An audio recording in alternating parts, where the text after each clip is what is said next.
capital estrangeiro tinha que viver o destino do capital nacional. Isso o Jango quis fazer. A lei passou no Congresso, a lei da remessa de lucro. Passou na Câmara de Deputados e passou no Senado. Foi regulamentado pelo Cavalho Pinto, que não é nenhum comunista. Era uma perspectiva. Aquela lei, disse o Caio Prado, se ela aplicada, teria dado a independência. E foi aquela lei que fez o Lyndon Johnson nos derrubar. Foi aquela lei. Para completar, desculpa um pouco. A reforma agrária. Jango queria fazer a reforma agrária, e eu fiz um projeto de reforma agrária que foi proposto. Nós esperamos mais tempo, mas ia passar. A ideia era criar milhões de pequenos proprietários. O governo do Jango foi o mais brilhante que o Brasil teve. Os homens que estiveram lá, Santiago, Hermes Lima, Darcy Ribeiro, bom, gente muito boa, o momento mais rico do Brasil. O cinema novo, a bossa nova, o tropicalismo. Ou seja, isso durou até 68. A beleza que era o movimento de cultura popular. Então, foi um momento de grande alegria, e alegria bonita, porque o povo, os jovens, estavam tomando conta do país, e para mudar o país. Por exemplo, a Uni agora tem essa besteira de ficar querendo votar para reitor. O que ela tem que fazer é ganhar o povo, ganhar a rua e lutar pela reforma agrária, era o que ela fazia. Então, nós fomos derrubados, como disse ela, em razão dos nossos acertos, porque éramos um perigo, e não dos nossos erros. Não sei se respondi. Uma pergunta sobre isso. Só queria dizer para o senhor que eu sou uma petista convicta. Pois é. E a minha mão calada por respeito é fundir PT com PDT. Ou seja, eu acharia é uma ótimo, loucura completa. Ótimo. Você veja que é um crime da Itália e da França. Eu acharia ótimo. É que o Partido Comunista e o Partido Socialista nunca se uniram, só agora. Eles, durante décadas, podiam unir, podiam ter feito um governo comum. Brigaram mais um com o outro que contra a direita. Nós estamos nisso. Então, eu tenho muitos amigos do PT, e a minha vocação é que, se política fosse racional, os dois partidos seriam um partido. Também acho, concordo inteiramente. O senhor sugeriu ao então presidente João Goulart que desse uma varrida de metralhadora nas tropas de Minas. E o senhor acreditou que, caso ele tivesse feito isso, o golpe poderia ser evitado. Como é que é essa história? Olha, naqueles dias, nós esperávamos que o golpe, que a tentativa do Castelo Branco, fosse a 1º de maio. E é claro que imaginávamos responder pacificamente a um levante militar. Greves e coisa que estava mais ou menos articulado. Havia ideias nesse sentido. Mas houve uma fagulha saltada. O doidão do Mourão, o general Vaca Fardada, decidiu sair com a tropa dele um mês antes. O Castelo ficou horrorizado. Quiseram mandá-lo de volta também, porque atrapalhava tudo. Mas ele saiu com a tropa. Então eu dizia o Jango, mas vejam que coisa gozada. Eu falava com o Jango, com o telefone, como misturador. Eu tinha um misturador, ele tinha outro. Mas nós nunca prestamos atenção que os dois eram norte-americanos. É evidente que eles estavam cansados de saber o que nós falamos. Era um governo incapaz de se defender, porque era um governo inocente. Nós estamos metidos numa batalha do mundo.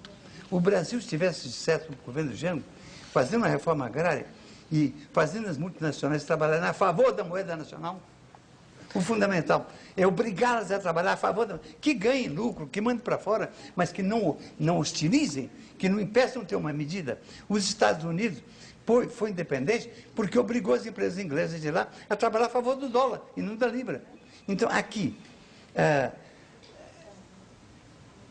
onde é que eu estava?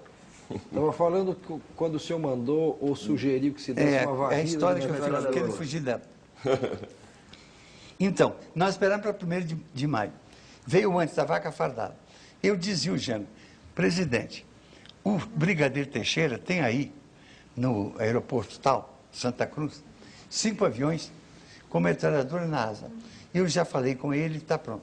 Manda lamber a tropa do Mourão. A tropa do Mourão tinha 3 meses de quartel. É meninada que o Mourão mandou, que não tinha ideologia nenhuma, e que saiu. Se lambesse por fora, voltava para o quartel todo chorando. Então é evidente. Mas o Jango dar uma ordem de fogo era muito difícil. Por quê, senador? Meu cara, há pessoas que não dão ordem de fogo. O Jango não era. Para ele era demais. Se o senhor fosse presidente, o senhor teria ele tinha dado? Informações que eu não tinha, então.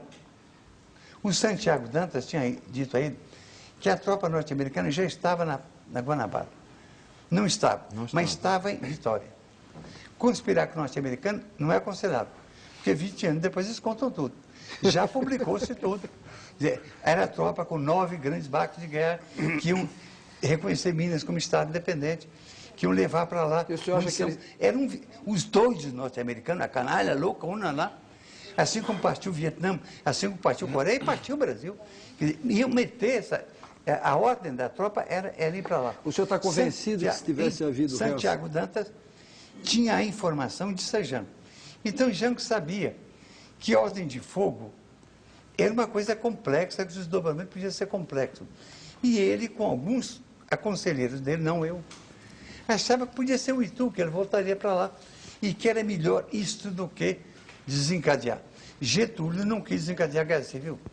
O Jango, isso pouca gente sabe, o Brizola levou a garantia ao Getúlio de que a tropa do Rio Grande estaria com ele, se a tropa do Rio continuasse traindo. Mas era uma guerra civil. O Getúlio deu um tiro no coração, encontrou outra saída. Jango, diante daquilo,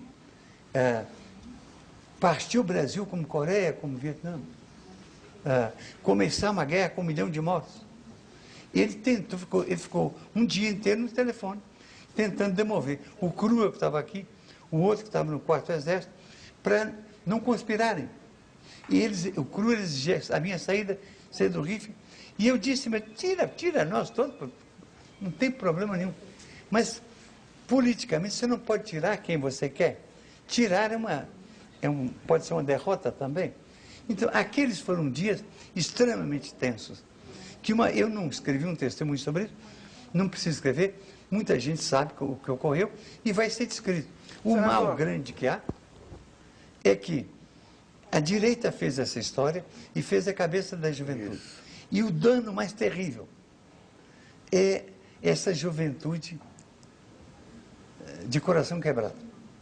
É tão diferente a juventude universitária mesmo hoje, da juventude de 64 a 68, que é uma coisa que nós temos que recuperar. Senador, nesse caminho, o senhor acha que a sua geração é uma geração derrotada ou, de certa forma, a vitória recente do Fernando Henrique resgata essa derrota? O Fernando Henrique não nos resgata. O Fernando fez uma coisa que fizeram antes com o Collor. A direita arranjou uma cara emprestada. É um luxo o Fernando ser presidente. O Fernando é muito inteligente, é patriota, é sério, mas política, eu fui político com muito poder na mão, não é de graça, não é ideológico, são contratos, são compromissos. O Fernando tem compromissos de ordem da privatização, que é uma volta atrás. Ele tem compromisso com a tal globalização, que é uma loucura. Honduras, ou Nicarágua, ou Costa Rica, estão condenados à globalização, mas nós não. Esse país tem muita caixa. Esse país tem que construir-se como um dos grandes do mundo.